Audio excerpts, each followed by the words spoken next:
Ladies and gentlemen, absolutely everyone wants to know how to make $10,000 a month as a student. The only issue is there's a lot of BS out there. There's a lot of misinformation, and there's a lot of people making it seem a lot easier than it actually is. So in today's video, I'm gonna break down the 3 main components you need to focus on in order to make $10,000 a month as a student. Now in this video, I'm gonna give you the 3 main components, but after you finish watching this video, I'm gonna leave a link in the description, and that link will take you to my most popular video so far this year on YouTube. That video breaks down the 7 to 8 most popular online business models and will help you break down and figure out what will work the best for you this year. Now, the first thing you need in order to hit $10,000 a month as a student is the right vehicle. And let me tell you what I mean. You see, the thing is, you need a means. You need an opportunity that is big enough, but not too risky, you can actually achieve $10,000 a month as a student. Now, I will say that $10,000 a month, and I'm really not trying to be insensitive here. I understand that I was a fringe case. I hit $10,000 a month when I was 17 years old, but I'm gonna talk about that a little later on in this video and how I actually got to that place. I hit $10,000 a month when I was 17 years old, and by the end of that year, before I turned 18, I was hitting $30,000 to $40,000 a month. So I'm speaking here from experience. You need a vehicle,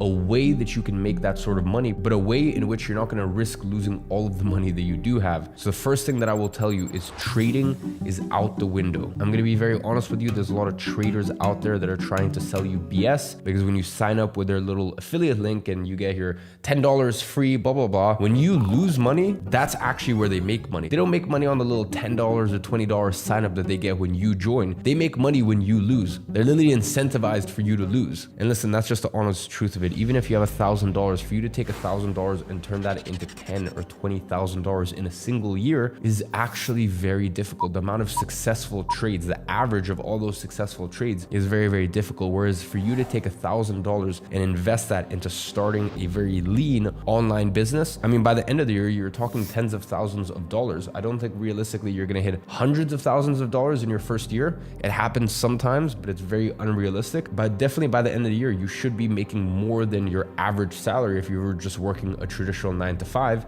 And the best part is you should be able to do it remotely. So in order to make money, you need something that spits out free cash flow. And what I mean by that is profit that you can actually use. Because here's the other thing I'm going to tell you. People always look at net worth. They go, oh, he has $100 million net worth, but his entire net worth is in his company, and he can't take out money out of his company because he may have investors or this or that. Or you have certain people, for example, a lot of people in the property game where they have a lot of money, their portfolio is worth a lot, but they're not very cash rich. They don't actually have a lot of cash laying around. They're wealthy, but their money is tied up in places, and that's not the place that you want to be at when you're first starting a business. So a lot of businesses, like for example, building a proper e-commerce brand. And by the way, when I say proper e-commerce brand, once again, I'm speaking from experience.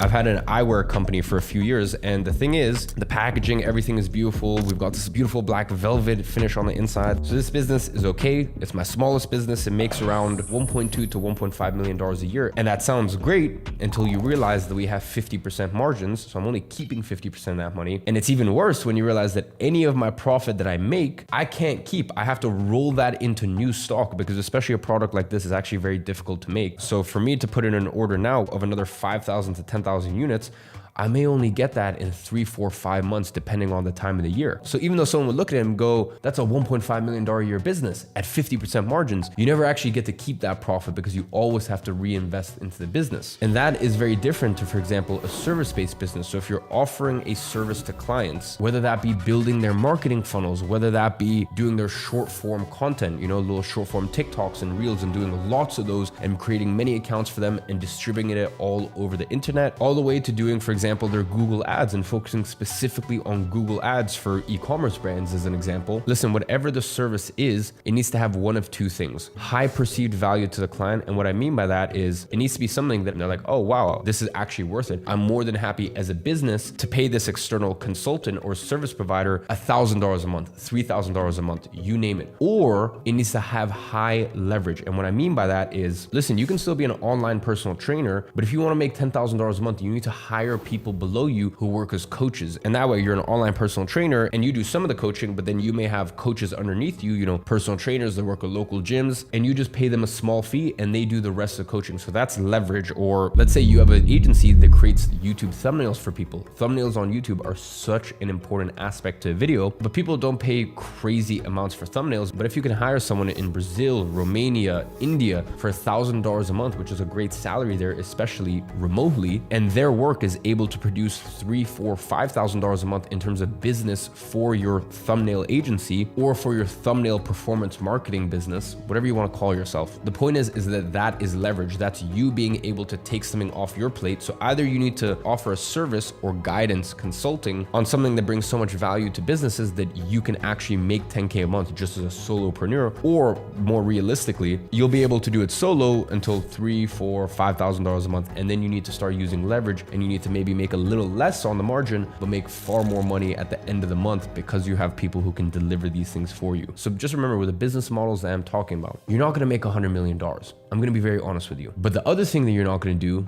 is you're not going to go broke. And that's the unfortunate thing with a lot of these other businesses. For example, I'll give you my main business, my software company. That is a business that gets into multiple 9 figures, and that's all cool and fine and well, but you need to realize there's a big chunk of money needed that I had to put forward to start the company, and that's number one. But then I had the massive competitive advantage of a massive audience. And even me, it took me 4 years to be like, listen, I'm not ready. I don't feel like I have the skill set, the understanding, and the sort of influence to start a business worth hundreds of millions of dollars. So what did I do? I started a service-based business back in 2016, and I ran that business for 6 years. So just remember, the business model that gets you to $10,000 a month. And by the way, I actually managed to get my service-based business up to $150,000 a month in profit. Can never get further than that. I tried. I'm sure someone else has been able to do it. But for the way that I wanted to run it, which was lean, remote, no office, I was pretty happy with that. So as I was saying, the business that gets you to 10K a month will not necessarily get you to $100 million, but that's okay. Baby steps here. Choose the right vehicle for the right career stage you're at. And then the next component to making $10,000 a month, once you find the right vehicle, is stretch out the timeline. And here is the very unfortunate thing about social media. You see, 20 years ago, if you were, let's say 21 years old and you were making $4,000 a month without having to go to a traditional 9 to 5, you would think that you are a king. You would think that you're a baller. You would think that you are killing it. And we live in such a up world where now you look online and you think, I'm 21 years old and I don't work a traditional 9 to 5 and I have location freedom and I have time freedom. I can wake up whenever I want, but I'm only making $4,000 a month. I'm not making $10,000 a month. And you feel depressed because of it. How up is that? And by the way, I even know that I have a part to play in that, because what I've been able to do in my career at my age is not normal. But that's why I always like to tell people that, listen, what I've done is very unrealistic, and a third of it was incredible dedication and hard work. A third of it was timing, creating the right businesses at the right time, and the last third of it was luck, or God, or whatever you want to call it, whether you're a person of faith or not. Up to you. So I like to make that very clear to people. And then I also like to point people back to 2015 when I was broke and I was starting a business to take care of me and my single mom, and I was going to the gym every single day and recording it. I was reading a book a week and putting it out on YouTube. So you need to understand, I started my first business, my first venture, and at that point, it was really more of a side hustle. But still, I was making a few $1,000s a month back in 2014. And granted, I only did that for a few months, and then that business model stopped working, and then I moved to the next thing. But really the point is, I was putting in work between 2014 to 2017. And it took me 3 years to hit my first $10,000 a month. And that's totally fine. That's actually pretty cool. If you work as hard as I did, do I think it will take you 3 years? No, because it's so crazy. The internet moves so quickly that back in 2014, I didn't have the opportunities that you can have today. Even things like getting payment processors was so difficult back then. It was such a struggle to even just try to do business being a 14-year-old, whereas these days you have so many more options. So do I think it will take you 3 years? If you really dedicate, pick the right vehicle, follow all of the advice that I give you in this video, do I think that it will take you 3 years? No, honestly, no. But even if it does, who cares? I really cannot stress how vital it is that you set your expectations to making $10,000 a month. Set your expectation not in months, but in years. Don't think how many months it's gonna take me. Think how many years. Now, here's the thing.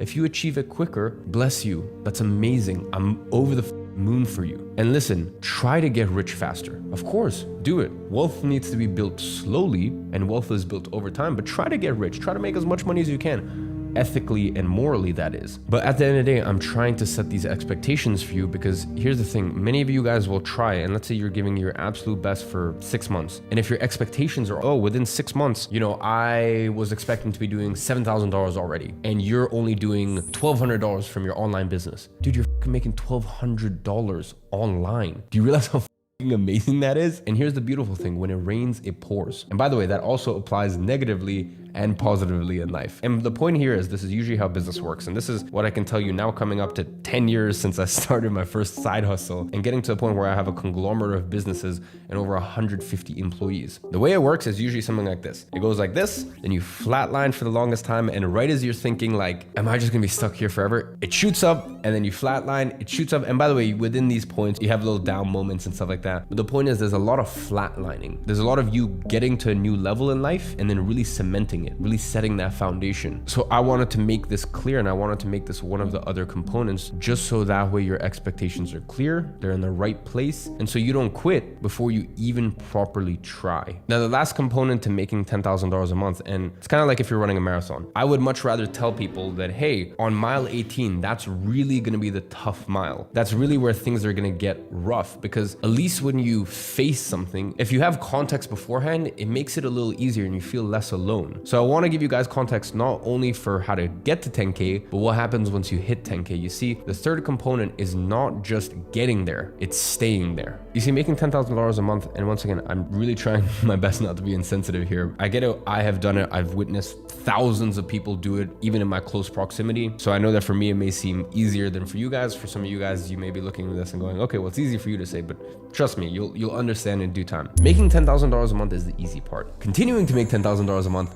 that's where it gets difficult, and also keeping that money and then multiplying it, growing your wealth over time. And rather than acting like some new money idiots, learn from old money. Even in my situation, even though I am new money, I knew from day one that I would make it, but I always promised myself that I would study old money to understand how to actually keep it and multiply my wealth. So the third component of making $10,000 a month is understanding that once you get there, you're not done. That is actually simply just the beginning. Now it is time to cement your place, have that as a baseline. And the crazy thing is, we all have financial baselines. For me, I remember when my baseline was $1,000 a month. And this is around 6 years ago. I was still in school at this point. And that doesn't mean what you're trying to make, what you're aiming to make. It just means if you go below that point, it will keep you up. You're like, it doesn't match your identity. You're like, this isn't me. And I remember when I went from $1,000 and then went to $5,000 and then went to $10,000. And listen, since then, I've been very blessed to have an amazing career, and it's gone up to $100,000 a month, and now $1 million a month. And God willing, at some point it'll be a few $1 million a month, and that'll be my absolute baseline. I can't even conceive a reality where it's less than that. So the point I'm trying to make is,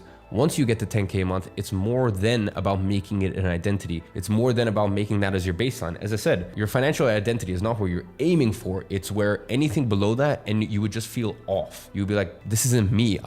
I'm better than this. So number one is get to 10K a month. And once you get there, make it your financial identity. And once that is solid and that's locked in, then you can keep working your way up the ranks. So ladies and gentlemen, I hope this has been useful to you. And as always, I'm watching you from afar, and I'm rooting for you.